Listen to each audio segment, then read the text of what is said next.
Boa noite a todos. Eu agradeço vocês por terem vindo aqui hoje, nesse dia que está nos convidando a ficar em casa, em virtude dessa chuvinha. Mas que bom que nós estamos aqui. Então que possamos ter o coração tranquilo, que possamos estar calmos, receptivos, otimistas. Porque quando nós colocamos nosso pensamento nessa direção, nós ficamos mais sensíveis, nós ficamos mais vulneráveis de receber as influências dos nossos amigos espirituais. Amigos como o nosso anjo da guarda, como os nossos protetores. E assim mais equilibrados com essas vibrações, com essas energias, nós nos sentimos mais aptos e fortes para enfrentar os nossos desafios, as nossas dificuldades, que fazem parte da nossa vida. Todos nós que estamos aqui hoje, nesse planeta, todos nós, sem exceções, passamos por dificuldades. E são essas dificuldades que muitas vezes parecem muito difíceis de serem superadas, que nos estimulam a crescer, que faz com que a gente tome atitudes, com que a gente mude a nossa vida, e isso tudo nos amadurece espiritualmente. Isso tudo vai nos fazendo mais fortes, vai fazendo com que a gente evolua, e em evoluindo, em amadurecendo espiritualmente, nós vamos nos credenciando por merecimento a paz, a felicidade, ao reino dos céus ou ao reino de Deus, que Jesus falava de uma forma tão maravilhosa, e falou que é fatalidade para todos nós. Reino dos céus, que a gente aprende na doutrina espírita, que não é um lugar, não é um ambiente físico. Apesar de que existem aí, nas diversas moradas da casa de meu pai, como dizia Jesus, lugares maravilhosos, nós nem sonhamos, tão belos. Mas o reino de Deus é um sentimento, é um estado de espírito, e todos nós vamos chegar lá, à medida que vamos avançando espiritualmente. E a divina providência tem uma estratégia para isso, tem uma programação para isso. E Jesus é uma peça fundamental nessa programação, nesse projeto da providência. Então, como o Vilmar ainda falou agora na abertura, nós precisamos tirar Jesus daquela figura derrotada na cruz e colocarmos Jesus do nosso lado, conversarmos com Jesus, procurarmos fazer sempre aquela pergunta: o que Jesus faria no meu lugar? Conversar, se entregar a Ele as inspirações, a proteção. E mais uma vez hoje nós vamos falar um pouquinho de uma passagem de Jesus, de um momento onde Jesus nos traz, mesmo 2000 anos depois, uma mensagem extremamente atual, um alerta para todos nós. Então, logo depois daquela que ficou conhecida como sendo a última ceia, Jesus então naquele momento final, naquela reta final da sua vida pública, ele teve com os seus apóstolos ali conversando, dando as últimas instruções, deixando aquela mensagem que nós todos conhecemos. Só que ele sabia que ele ia ter que enfrentar um momento muito difícil. Eu fico me perguntando se era difícil do ponto de vista físico. Eu acho que não, porque Jesus conseguia sublimar a dor, conseguia sublimar aquelas dificuldades. Mas do ponto de vista da preocupação conosco, porque ele percebia que os seres humanos daquela época não tinham entendido ainda a proposta dele. Tanto é que ele sabia que ele iria ser traído, ele saberia que ele iria ficar sozinho, que ninguém iria acompanhá-lo, ele sabia que ele ia ser preso, ia ser julgado de forma horrível, iria ser condenado à morte, iria morrer. Ele sabia de tudo isso. Então ele precisava, naquele momento, logo depois da última ceia, se aproximar ainda mais de Deus. E aí ele convidou alguns dos seus companheiros ali, Pedro, Tiago e João, e foi para um lugar chamado Getsemane, que é no Monte das Oliveiras, é no início do Monte das Oliveiras que todos nós conhecemos. Getsemane era como se fosse um horto, um pomar, ali se prensavam as olivas para se fazer o azeite. Era um lugar bastante assim, bucólico, que convidava a meditação. E ele então chegou para esses companheiros, para os seus apóstolos ali e falou assim: olha, vigiem e orem comigo. Procurem manter esse pensamento elevado, em vigilância, que eu vou fazer isso agora. E se afastou um pouquinho dos discípulos, afastou-se alguns metros, algumas dezenas de metros, e começou a sua prece, a sua oração, buscando se aproximar de Deus, reconectar com Deus. Passado um tempo, não menos, aliás, não mais do que uma hora, ele retornou onde estavam os seus companheiros, percebeu que eles estavam dormindo. Eles tinham pegado um sono. E aí ele fala aquela frase que todos nós conhecemos, né? Acordou Pedro, principalmente, que era o representante dos apóstolos ali, falou com um tom assim de alerta: vigiai e orai para não cair em tentações. Todo mundo conhece essa frase, né? Na verdade, o espírito está pronto, mas a carne é fraca. Então a gente queria conversar um pouco sobre essa proposta de Jesus, o da vigilância. O que ele falava quando ele nos alerta para estarmos vigilantes, para estarmos atentos? Vocês já pararam para pensar sobre isso? Qual que é a proposta de Jesus? O que ele queria dizer para Pedro, para os apóstolos, e que hoje é tão útil para nós? Certamente que Jesus falava das questões do Espírito. Ele falava da nossa condição de espíritos imortais. E aí eu pergunto para nós agora, refletindo: será que nós estamos com esse pensamento? Será que nós estamos alertas ou vigilantes? Será que nós temos conhecimento ou a noção de que somos espíritos? De que a nossa vida não começou agora nessa encarnação? Não vai acabar também quando o nosso corpo não tiver mais condições para a vida? Porque nós temos que ter esse conceito dentro de nós para planejarmos a nossa vida. Ou será que o nosso planejamento de vida fica restrito apenas a essa existência? O Haroldo Dutra disse que o espírita é aquele que anda de olhos abertos, porque a maioria das pessoas nesse planeta anda de olhos fechados. Anda como se estivesse no mundo dos sonhos, como se a vida fosse só essa. E tudo que faz baseado nessa vida presente. E a proposta para o espírita, que tem esse conhecimento, é pensar como um espírito imortal e planejar a sua vida. Não que a gente tenha que negligenciar a matéria, não que a gente não tenha que pensar no momento presente. Muito pelo contrário. A gente tem as nossas responsabilidades. E precisamos dar conta dessas responsabilidades. Mas começar a cogitar o futuro. Porque hoje, nesse exato momento, onde nós falávamos há pouco que todos nós sofremos, não é? Todos nós enfrentamos dificuldades, nós estamos passando por situações que muitas vezes foram construídas, tiveram sua gênese há 100, 200, 300 anos atrás, 500 anos atrás. E que hoje nós estamos, pela lei natural de causa e efeito, tendo que enfrentar essa realidade.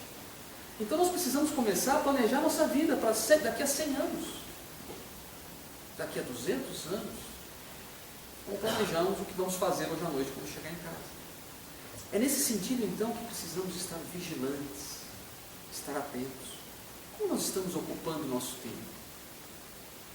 O que será que nós estamos fazendo no nosso dia? Será que nós estamos construindo a nossa paz? Precisamos parar. Hoje em dia, a tecnologia, né? Nós estamos na era da tecnologia, tudo é muito rápido, as informações, as comunicações. Esses dias eu estava assistindo uma palestra do André Trigueiro. André Trigueiro, que é um jornalista da Rede Globo, da Globo News, uma pessoa fantástica também, um espírita maravilhoso. E ele estava fazendo uma palestra e ele comentava o seguinte, que ele também é professor, né? Professor na PUC do Rio de Janeiro. Ele falou que ele estava lá dando aula e de repente ele se deu conta que muitos dos alunos estavam assim, no celular. Ele falou: bom, não está interessante a minha aula então. Eu preciso fazer alguma coisa aqui para mudar esse interesse. Aí ele falou, chamou a atenção de todo mundo. Pessoal, peguem uma folha em branco no caderno. Vamos fazer uma prova. Tá bom, todo mundo ficou bem assim, né? Uma prova sem consulta. Então, desliguem os telefones, guardem os celulares. A pessoa fica mais ansioso ainda. Primeira pergunta. Quanto tempo você passa na internet? O pessoal ficou pensando. Isso é para nós também, gente. Quanto tempo você passa na internet? Pergunta número 2.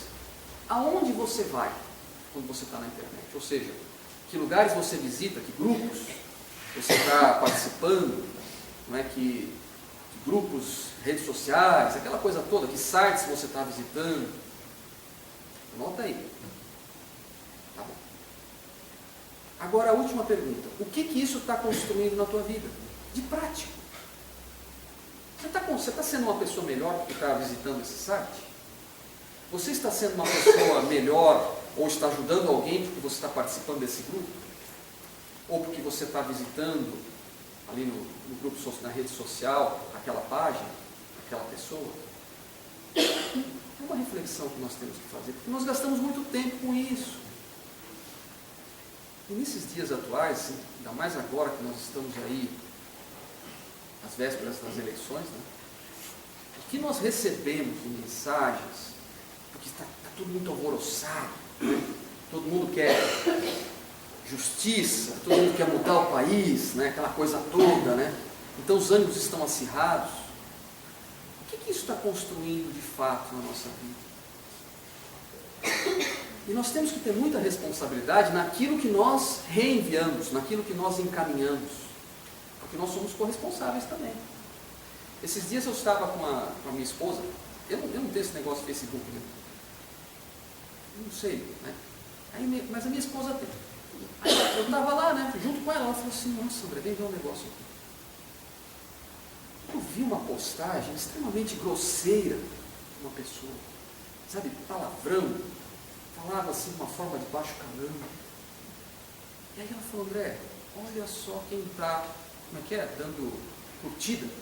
Olha só quem está aqui curtindo isso. Eu olhei um amigo meu, que não é daqui de São Bento, que é espírita, curtindo aquilo. Certamente ele não refletiu, ele simplesmente curtiu. Então nós que somos espíritas, temos a obrigação de ter decoro em todos os sentidos na sociedade, inclusive quando estamos na internet. Vamos pensar então antes de reenviar alguma coisa, porque às vezes nós estamos gastando nosso tempo, a nossa energia para nada. E aí o que vai acontecer? Logo nós vamos, logo não, espero que ainda demore um tempo, mas um dia nós vamos voltar para o plano espiritual. E aí nós vamos puxar a nossa contabilidade. Tudo que nós fazemos aqui nós vamos ter que responder. Então vamos pensar, gente, vamos estar atentos, vigilantes no que nós estamos fazendo no nosso dia, no que nós estamos fazendo das nossas energias, aonde nós estamos querendo ir, né? Então vigiar o quê?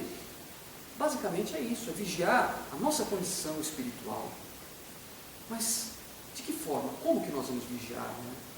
Analisando, principalmente do ponto de vista cristão, os nossos pensamentos. O que está povoando o nosso pensamento na maior parte do dia? São pensamentos bons? Ou são pensamentos ruins? Como é que está o nosso coração? Será que a gente está ficando durante o dia mais tempo triste ou mais tempo alegre?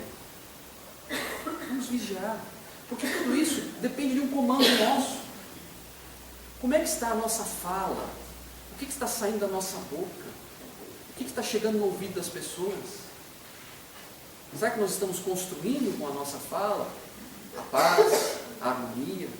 Nós estamos elogiando ou nós estamos só criticando? Estamos só falando de forma ácida, de forma agressiva? Temos que vigiar os nossos pensamentos e as nossas atitudes, a nossa fala. E as nossas ações? Aonde nós estamos aplicando a nossa energia? Então temos que estar vigilantes, porque tudo que fazemos tem uma consequência. E aí vem para quê? Para que vigiar?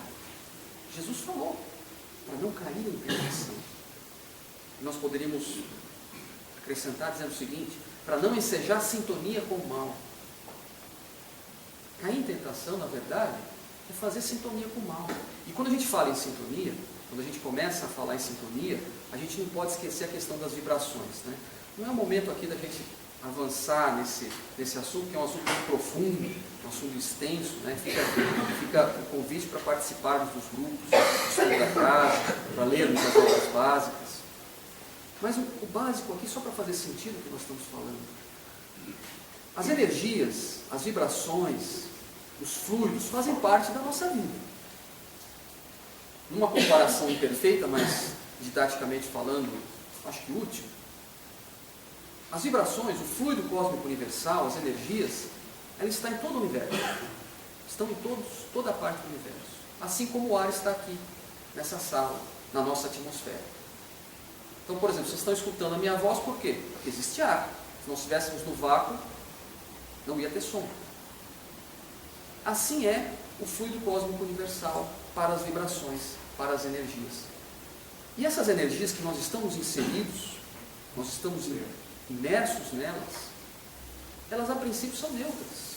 Não são boas ou ruins. São neutras. O que dá a estas vibrações, a essas energias, uma característica boa ou ruim, são os pensamentos e os sentimentos. Daí a gente fazer uma analogia simples. Bons pensamentos geram boas vibrações. Sensibilizam os fluidos neutros de forma positiva, imaginando que tudo que é positivo é bom e tudo que é negativo é ruim. Tá? Convencionamos isso. Então, bons pensamentos, boas energias, bons fluidos. E também, isso faz com que a nossa atmosfera fluídica, ao nosso redor, nós estejamos então envoltos em boas vibrações. E vamos nos retroalimentando com essas energias. Daí, a gente sempre buscar, quando a gente vai fazer uma prece, a gente faz uma abertura, uma oração inicial, mas isso pode ser também no nosso dia a dia, elevar os pensamentos, dar esse comando para nós mesmos. Por quê? Porque aí nós vamos começar a gerar, com pensamentos elevados, as energias ao nosso redor, de forma positiva. Isso vai nos impactar de forma positiva. E também vai atrair, porque existe a questão da sintonia.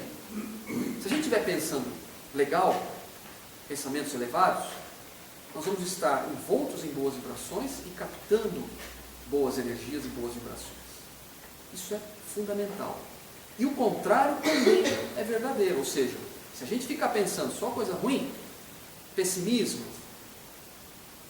mágoa, rancor, né, agressividade, violência, o que a gente vai acontecer naturalmente? A gente vai ficar envolto nesse tipo de energia. Vai passar na rua, captar só esse tipo de energia. E um fato também que a gente não pode desconsiderar, que é muito importante. Nós temos um corpo fluídico. Nós aqui estamos nos vendo, nos enxergando, estamos encarnados. Somos o espírito, que é a nossa essência, não é? nossa parte mais íntima, que não é matéria. É alguma coisa que a gente não sabe ainda o que é, mas não é matéria. Nós somos o nosso corpo físico, que é esse que nós estamos nos enxergando, sujeito às leis da matéria. E tem um intermediário entre o corpo físico e o espírito, que faz a ligação de um com o outro, que é o perispírito. O perispírito, né, que Allan Kardec definiu como sendo perispírito, fazendo alusão a um fruto que tem no seu interior o caroço, no seu exterior a casca, e entre o caroço e a casca o perisperma, que é o nosso perispírito, vamos dizer assim. E o perispírito é fluídico, portanto extremamente sensível a essas energias, essas vibrações que nós recebemos, que nós emitimos. Então, se nós pensarmos negativamente, agressivamente, se nós não cuidarmos com o teor dos nossos pensamentos e dos nossos sentimentos, nós vamos gerar no nosso perispírito, pela retroalimentação das vibrações, pelas sintonias que vão vir naturalmente, desarranjos perispirituais, desequilíbrios perispirituais. E numa condição natural, vai fazer um reflexo no nosso corpo físico, negativamente em forma de doenças. Daí podemos dizer que todas as doenças, não estamos falando aqui das viroses, né, que a gente pega respirando um vírus, isso daí é bobagem. apesar que às vezes também é ruim. Mas até nessas viroses nós podemos ter um curso diferente quando a gente está com o pensamento elevado. Mas as doenças mais intrincadas, mais remitentes, mais profundas, de difícil cuidado, essas doenças são todas de fundo do pensamento, do sentimento. O Décio Iandoli Júnior, que é um espírita de renome, ele é professor universitário de medicina no Mato Grosso do Sul, presidente da Associação Médico Espírita do Mato Grosso do Sul, ele fala o seguinte, que é redundância a gente falar que a doença é psicossomática, e toda doença é psicossomática. Então o que nós estamos construindo? Construímos a nossa saúde com bons pensamentos e construímos também as nossas doenças com os nossos pensamentos. Quando nós vamos tomar o passe, por exemplo, o passe é no perispírito e faz reflexo no corpo físico. Não é? Temos que ter esses conceitos dentro de nós. Mas eu queria dar um exemplo para ficar mais fácil essa nossa conversa. Um exemplo que eu já dei aqui em outros momentos. Divaldo Pereira Franco, que é para nós uma referência na doutrina espírita, ele, em determinado momento de sua vida, isso já se passou mais de 30 anos, quase 40 anos, ele começou a sentir um desconforto no coração. Começou a bater descompassado, começou a doer, refletia essa dor para todo o peito. Ele foi ao médico. Aí o médico fez o diagnóstico, angina pectoris, uma problemática das artérias do coração. Aí ele falou, olha, eu vou te passar a medicação, você vai tomar essa medicação, provavelmente vai ficar legal, vai ficar tudo bem. Vai tomar um remedinho, né? Vai passar. Começou a tomar o remédio, mas não passou. Começou a ficar um pouco mais chato a dor, começou a aumentar a intensidade, a frequência, ele voltava no médico, o médico aumentava a dose do remédio, mudava a medicação, e a dor não melhorava. Aí o médico começou a ficar preocupado, falou, olha, você está refratário ao tratamento, não está dando certo. Você então fica esperto, comece a evitar emoções, porque o teu coração está enfraquecendo cada dia. E aí então o Divaldo começou a tomar algumas atitudes na sua vida, começou a ficar mais reservado. Aí ele, em conversa com a sua mentora espiritual, Joana de Ângeles, ele falou assim, ó, minha irmã, eu acho que eu vou encontrá-la em breve no mundo espiritual, porque eu estou, meu coração é coração, ele não pode parar, né? E ele está cada vez pior. Aí a Joana falou assim para ele, olha meu irmão, pode ser que sim, pode ser que não. Aí, mas como pode ser que não? Eu estou fazendo tudo que depende de mim. Fui no médico, estou fazendo oração, estou tomando passe. E não está melhorando. Então acho que chegou a minha hora. Eu vou desencarnar. Pode ser que sim, pode ser que não. Olhe no espelho. Se olhe no espelho. Aí ele parou assim, pensou, né? O que ela está querendo dizer para isso para mim? Para a gente se olhar para dentro. Aí ele entendeu. Aí ele começou a fazer uma reflexão sincera da vida dele. Porque muitas vezes, porque isso vale para nós também, a gente tem que entender o que está dentro da gente. A gente tem que parar para pensar. Essa é a vigilância que Jesus fala. Vigie o seu pensamento. O que está dentro do teu coração? E aí ele começou a fazer sem sabotagens, né? Porque às vezes a gente se sabota. Não é isso. Não quer pensar. Não, a gente tem que pensar. E ele começou a fazer isso. Aí de repente ele teve um insight. Ele lembrou de uma situação que tinha acontecido há algum tempo atrás, naquela época, né, já há muito tempo atrás, porque ele quando começou a despontar na doutrina espírita, ele participava de um grupo e foi ganhando notoriedade, né? E essa situação, ele começou então a sair para dar palestras, visitava outros estados, começou a ser conhecido no Brasil, daqui a pouco ele saiu do Brasil, começou a ir lá para o exterior, e essa atitude gerou em algumas pessoas uma certa dor de cotovelo, sabe, o Divaldo Franco está só querendo se autopromover. E essas pessoas que eram próximas dele fizeram esse comentário, achando que ele estava querendo se promover apenas. E ele ficou chateado com isso, ficou magoado, sabe, ficou triste. Superficialmente, ele não ligou, ele falou, não, eu vou só me afastar dessas pessoas. A atitude dele foi essa, ele se afastou dessas pessoas, desse grupo. E achou que estava resolvido. Só que no fundo não estava. Porque ele continuava com essa mágoa no seu coração. Gente, nós estamos falando de Divaldo Pereira Franco. E ele fala isso dessa forma que nós estamos dizendo mesmo. E aí ele então começou a trabalhar esse sentimento dentro dele, porque às vezes a gente é assim, né? A gente perdoa, mas não quer ficar perto. A gente perdoa, mas sempre lá no fundo a gente está gerando uma energiazinha ruim. E era isso que estava atraindo vibrações ruins, gerando energias ruins, modificando o seu perispírito e fazendo reflexo no órgão correspondente, que era o coração. Começou a trabalhar isso de forma sincera, com muita prece. É por isso que Jesus fala, orai, ore. Se as coisas não estão dando certo, ore mais um pouco. Se continuam erradas, ore mais um pouco. Não pare de orar. Uma hora vai melhorar. E ele então começou a orar. Foi procurar essas pessoas. Reatou com elas. E a história conta que de volta aí até hoje. Não tem mais nenhum problema no coração, pelo menos não nessa gravidade. Até sábado agora nós estávamos vendo uma palestra pela internet. Né? Aí uma boa aplicação do tempo na internet. Ouvir palestras. Nós estávamos ouvindo uma palestra dele, um seminário dele lá na Bahia. E é impressionante a vitalidade desse homem, sabe? A vida dele, a lucidez, com 91 anos, muito mais novo que eu, muito mais lúcido, muito mais saudável do que eu, com 91 anos. Por quê? Porque ele é vigilante em seus pensamentos. Porque ele dá o comando do seu pensamento. Então a doença e a saúde permeiam isso. A gente dá esse comando para o nosso pensamento. Nós estamos ainda no setembro, né? Estamos acabando setembro, mas no setembro amarelo, que é uma referência à prevenção do suicídio pelo CVV, que é uma instituição bastante séria, sem valorização da vida. Tem uma doença que é fundamental, é muito importante vamos dizer assim, no progresso para o suicídio, que é a depressão.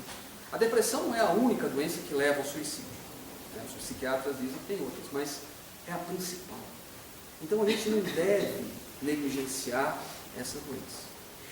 A gente deve se preocupar muito com ela e tomar atitudes. Não é?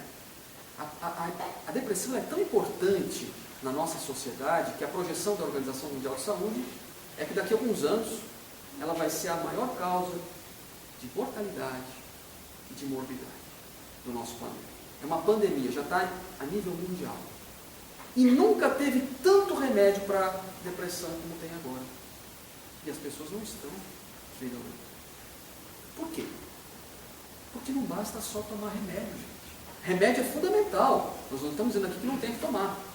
Para a depressão, você tem que tomar um remédio. Porque quando a doença se instala no corpo, não adianta, vai abaixar a bioquímica do cérebro mesmo. Se você não tomar um antidepressivo, você não vai conseguir. Vai ser muito difícil você conseguir.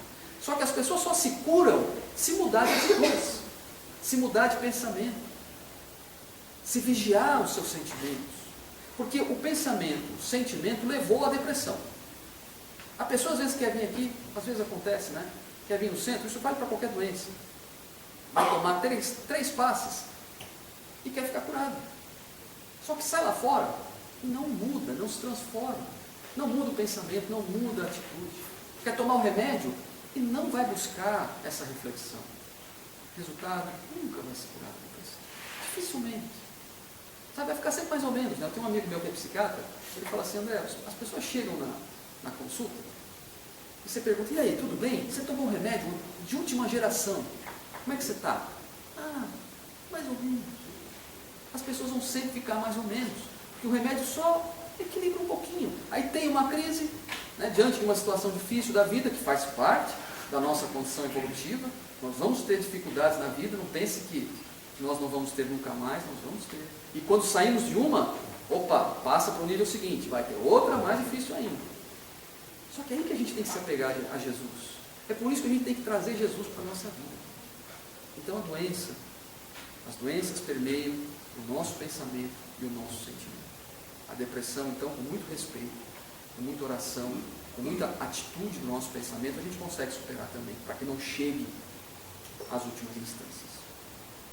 Mas tem um outro cuidado também, que nós temos que aproveitar e dizer em relação aos nossos pensamentos, que são os casos de obsessão. A obsessão, que é toda aquela influência negativa, toda aquela influência perniciosa de um espírito na nossa vida. Pode ser de um espírito para um espírito para encarnado, encarnado para encarnado, tem muito encarnado que obsedia espírito também. Né? A gente tem que ficar atento a isso. Mas a obsessão, a definição clássica de obsessão é essa.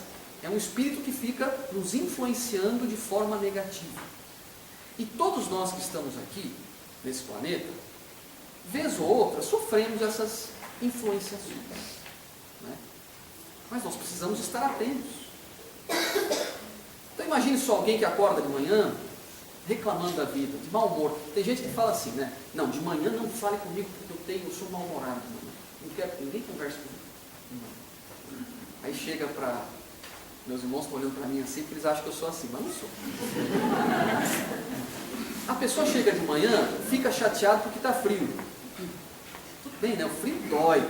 Aí fica chateado porque tem que trabalhar. Aí sai de casa, xingando.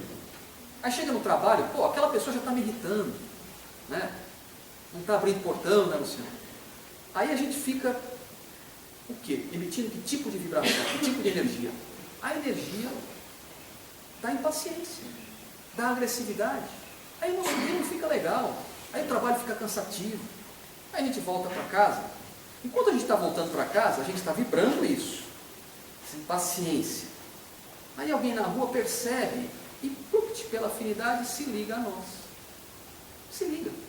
Porque ele também pensa assim. E fica te alimentando também. Olha, é mesmo, você deve ficar chateado, porque onde já se viu ter que trabalhar?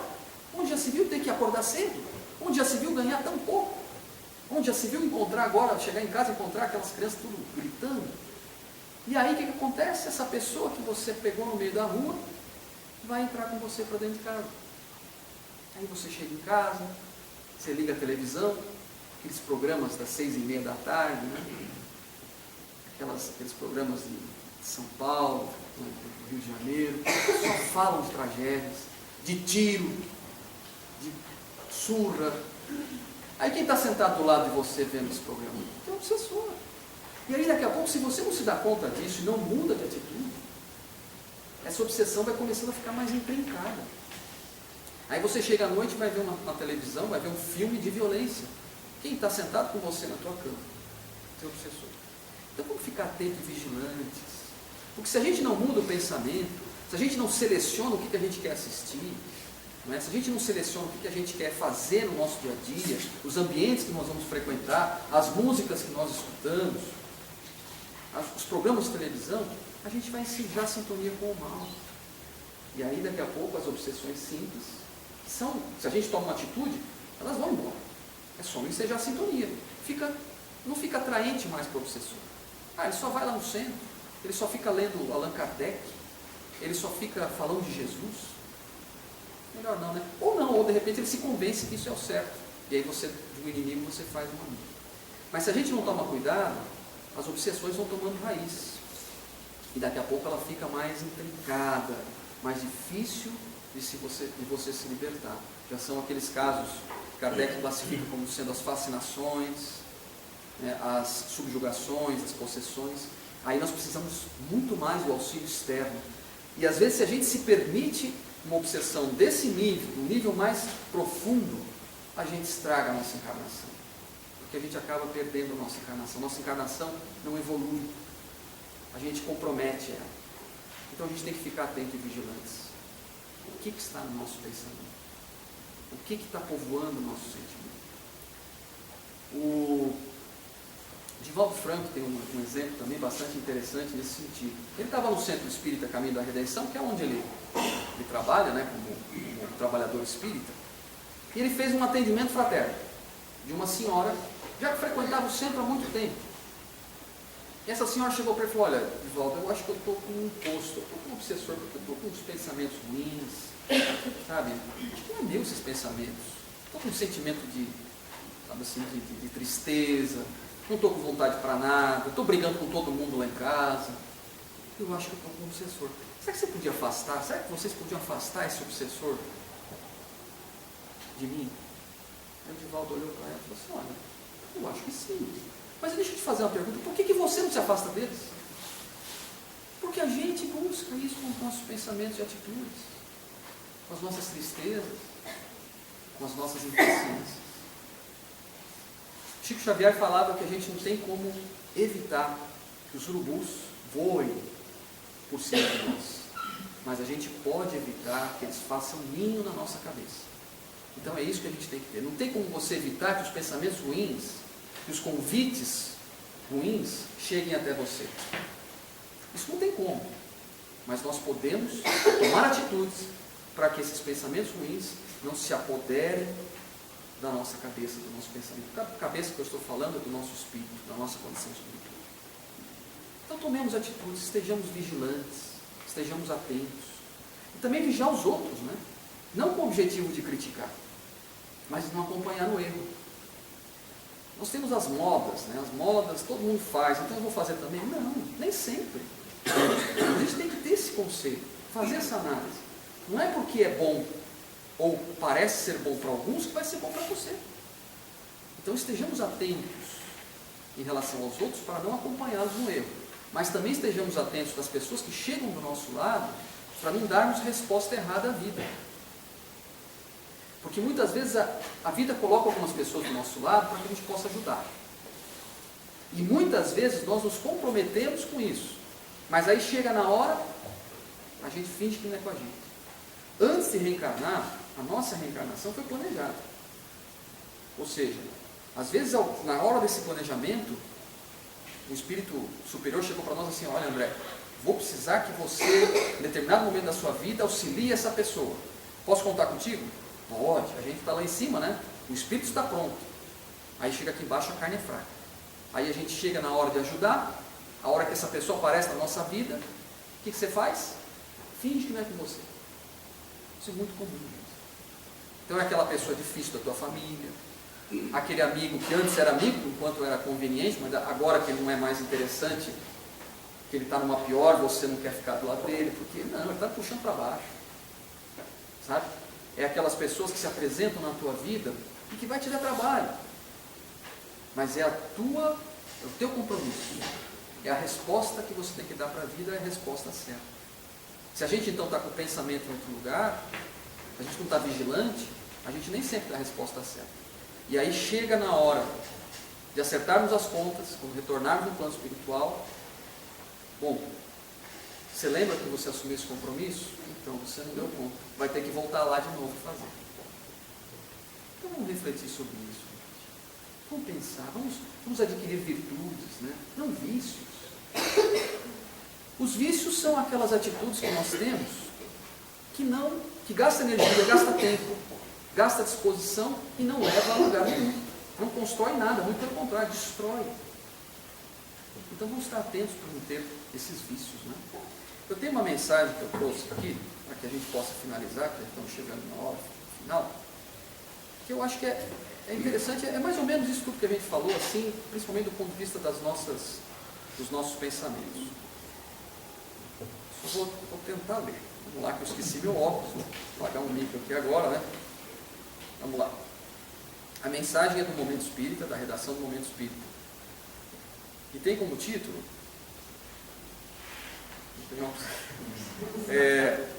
Mente e Sintonia. O Gerson já está aí para me ajudar. Você, por favor, Gerson, podia ler para mim? Desculpa, vou tentar. É acreditado ao italiano Guilherme Marconi o uso das ondas eletromagnéticas para transmitir informações a longas distâncias. No final do século XIX, Marconi inicia seus experimentos que darão origem ao telégrafo e posteriormente ao rádio. Graças a isso, as distâncias passam a ser menores e a comunicação intensifica-se. Marconi partiu do princípio da física, segundo o qual, ao se emitir as ondas com determinada frequência, essas se propagam no espaço, podendo ser captadas por outro aparelho sintonizado na mesma frequência. Hoje, os experimentos de Marconi pertencem à história. Seus equipamentos são peças de museu frente a toda a tecnologia desenvolvida desde então. Porém, ainda podemos tecer valiosas reflexões a respeito desses seus estudos e descobertas. Nossa mente atua sempre como uma grande usina geradora de ondas com frequências peculiares. A natureza do nosso pensar e sentir gera a qualidade da emissão daquilo que emitimos e exteriorizamos em forma de pensamento. Como as ondas de rádio invisíveis e imperceptíveis para nós, assim são os nossos pensamentos. Não percebemos de imediato e nem visualizamos o que emitimos, mas o nosso pensar está sempre gerando o ambiente, a psicosfera, em torno de nós mesmos. Assim é que as pessoas otimistas vivem em uma frequência, em um ambiente mais salutar do que as pessoas pessimistas. Alguém sempre amoroso, carinhoso, compreensivo, terá em torno de si as qualidades relativas à natureza desses sentimentos. Por sua vez, quem seja amargo, intolerante, impaciente, gerará, para sua própria vivência, um ambiente mais tormentoso e difícil. Assim, cuidar dos pensamentos é tarefa de urgente necessidade, mas muitas vezes regada, quando não esquecida ou desconhecida. Somos o resultado do que pensamos, sentimos e agimos, direta e indiretamente. Portanto, será sempre mais proveitoso buscarmos a reflexão otimista ao pensamento pessimista, análise compreensiva ao julgamento crítico, o bem-pensar ao julgamento severo. Não é alienar-se do mundo, ou vê-lo de maneira ingênua ou parcial. É a opção por viver no mundo, enfrentando seus desafios, suas lutas, com ferramentas diferentes, que serão mais valiosas e eficazes, nos proporcionando, ademais, saúde e bem-estar. Desta forma, vigiar nosso pensar no dia a dia será sempre ação benéfica para nós mesmos. Ao optarmos pela vigilância da nossa casa mental, nos proporcionamos a oportunidade de abandonar o medo, a insegurança, as angústias e abraçarmos o bem, o bom e a confiança em Deus. Atentemos para a recomendação de Jesus e orarmos e vigiarmos, entendendo que o amigo divino nos convida a vigiarmos nossos pensar e utilizarmos a oração como ferramenta de apoio e reestruturação mental. O pensamento é a força vital gravitando no universo, fonte poderosa, pode verter luz pacificadora ou se transformar em cachoeira destruidora. Pense nisso. Redação do Momento Espírita. Então, com esse pensamento, essa mensagem final, agradeço a atenção de vocês e que Jesus realmente possa nos inspirar a todos, nos proteger, nos inspirando assim bons pensamentos, bons sentimentos. Ninguém vai ao Pai senão por Ele. Que Jesus nos abençoe a todos. Muito obrigado.